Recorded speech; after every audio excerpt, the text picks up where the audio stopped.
Oh, I'm definitely going to do a video about how many Hummers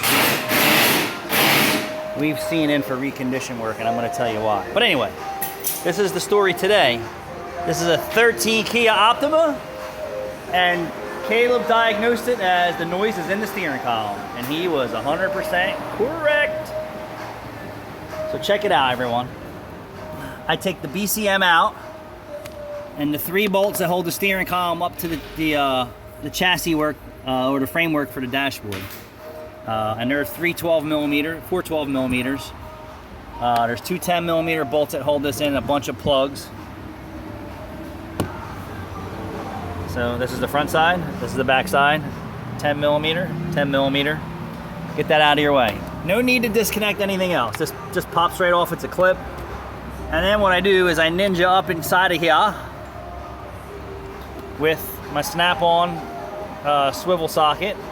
And what is this thing? A T30. And then you want to remove all the black bolts. 3 of them, 1, 2, 3. Don't go crazy with trying to over loosen them.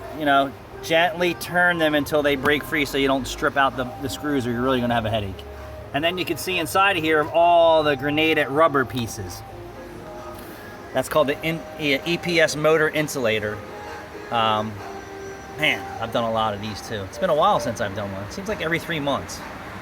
And it's crazy. I can't imagine how many people are driving around with a rattling steering wheel, and it's fucking noisy. Come in and get it fixed before your EPS motor breaks the gears off and destroys the whole steering column. I mean, that's the next step.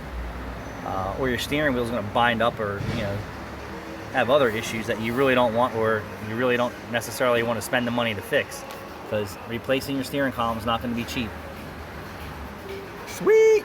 So you got that 4 12 millimeters, and you can get 3 of them with a straight, and then a double swivel. Where's my other part of my swivel?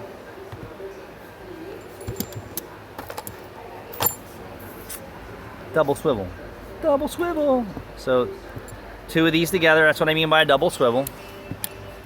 All right, you can get them online, you can get them at Harbor Freight sometimes. These are from Snap-on. And I'm doing everything with a 1/4-inch drive electric ratchet and a hand ratchet. And I have a specially chopped down shaped ratchet to go in the back side of the motor, because you can't really see the bolt, so you gotta ninja back there and quick. Once you break it free, hit it with a power tool and zip it right out. And then once you get this cover off here, there's a Phillips screw here, a Phillips screw here, and then there's 2 more Phillips screws that in the front hush panel here. So a Phillips screw there, a Phillips screw there. There's a clip that holds the diagnostic connector in, 2 little push tabs, get that out of your way, and then 2 more connectors that go up to your switch panel on the same piece for your lower hush panel. Any questions, hit me up. Thanks for watching.